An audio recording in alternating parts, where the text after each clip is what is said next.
அல்லாஹ்வுடைய தூதர் முஹம்மது ரசூலுல்லாஹ் ஸல்லல்லாஹு அலைஹி வஸல்லம் அவர்கள் அடைந்த துன்பத்திலேயே மிக அதிகமான துன்பம் நடந்த ஒரு நாள் இந்த நாள்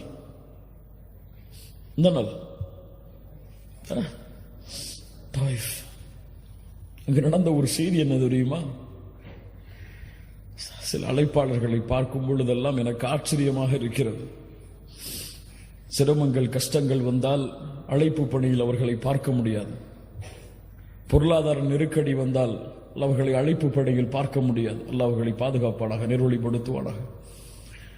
முஹம்மது ரசூலுக்கு வந்த கஷ்டம் என்ன தெரியுமா? தாயிஃபில் அபூ தாலிபுடைய மரணம், ஹதீஜா ரலியல்லாஹு அன்ஹாவுடைய மரணம். உள்ளம் வாடுகிறது. மக்கள் எல்லோரும் எதிரியாகிறார்கள். இந்த நேரத்தில் தாயிஃபில் சென்றாவது என்னுடைய உறவினர்கள் இஸ்லாமை ஏற்றுக்கொள்வார்கள் என்பதற்காக தாயிஃபுக்கு செல்கிறார்கள். பனு ஸகீஃப் குலத்தார்களை சந்திக்கிறார்கள். 3 தலைவர்கள் இருந்தார்கள். அப்து யாலில், மஸ்ஊத், ஹபீப். 3 தலைவர்களை சந்திக்கிறார்கள். இந்த 3 பேரும் அல்லாஹ்வுடைய தூதரிடத்திலே பேசிய வார்த்தையை கேட்டாலே போதும், இந்த உலகத்திலே எவ்வளவு பெரிய அழைப்பு பணியின் உச்சத்தில் இருந்தாலும் சரி, அவர் இந்த வார்த்தையை கேட்டிருக்க மாட்டார். என்ன கேட்டார்கள் தெரியுமா? முஹம்மது ரசூலை பார்த்து என்ன கேட்டார்கள் தெரியுமா? அல்லாஹ்வுடைய தூதரை பார்த்து. அப்து யாலில் அதில் ஒருவர் கேட்டார், இந்த 3 ஒருவர், நீங்கள் அல்லாஹ்வுடைய ரசூலா? யம்ருது சியாபல் கஅபா இன் கான அல்லாஹு அர்ஸலக்.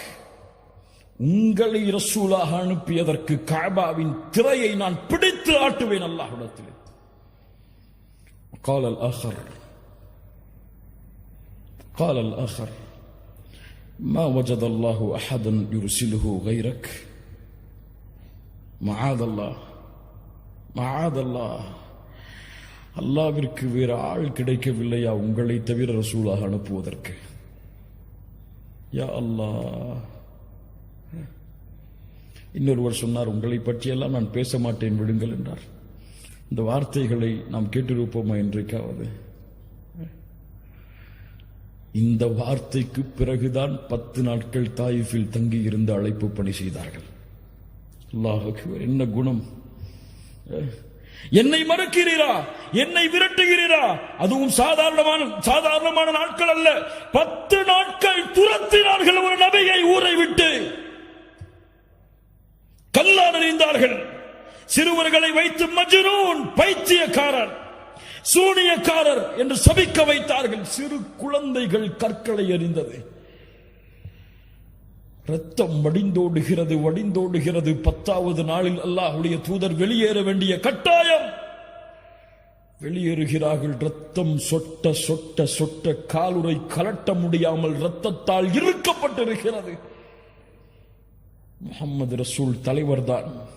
ஆனால் சொகுசான வாழ்வில், சுகமான வாழ்வில் தன்னுடைய சமூகத்தை போர்க்களத்தில் நிறுத்திவிட்டு தன்னுடைய சமூகம் சிரமப்படுவதை பார்த்துவிட்டு தான் நிம்மதியை சுவைத்த தலைவர் கிடையாது. அறியட்டும் இந்த சமூகம். தன் சமூகம் பட்ட கஷ்டங்கள், வேதனைகளை விடவெல்லாம் சிரமத்தை உள்ளத்திலே தாங்கி தன் சமூகத்தை வழிநடத்திய தலைவர் முஹம்மது ரசூலுல்லாஹ் ஸல்லல்லாஹு அலைஹி வஸல்லம். மதீனாவிலே ஒரு முறை கிளர்ச்சி, ஏதோ போர் தொடுக்க ஆள் வருகிறார்கள் என்பதற்காக மதீனா வாசிகள் எல்லோரும், அன்சாரிகள், முஹாஜிர்கள் எல்லோரும் ஒரு அணியில் மதீனாவுடைய வாசலில் வந்து நிற்கிறார்கள். ஏதோ போர்ப்படை நம்மை தாக்க வருகிறது என்பதற்காக தேடினார்கள். எங்கே முஹம்மது ரசூலுல்லாஹ்? வேகமாக ஒருவர் குதிரையில் பயணித்து வந்தார். தோழர்களை, எந்த கவலையும் இல்லை, எந்த படையும் எம்மை நோக்கி போர் தொடுக்க வரவில்லை, அமைதியான முறையில் வீட்டிற்கு திரும்புங்கள் என்று ஒரு தலைவர் வழிகாட்டினார் ஒரு சமூகத்தை. 10வது நாளுடைய அந்த வேதனை தாயிஃபில். அல்லாஹ் கோபமடைகிறான்.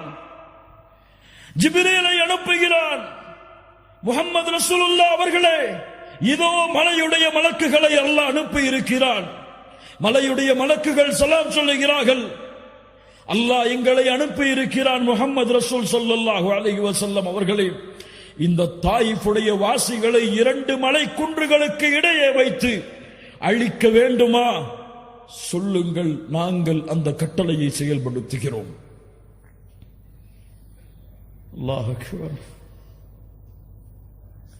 நினைத்தால் ஒரு வார்த்தை தான் மலக்குகள் அந்த தாயிஃபில் உள்ள எல்லா மக்களையும் மலைகளோடு மலைகளாக நசுக்கி அழித்திருப்பார்கள்.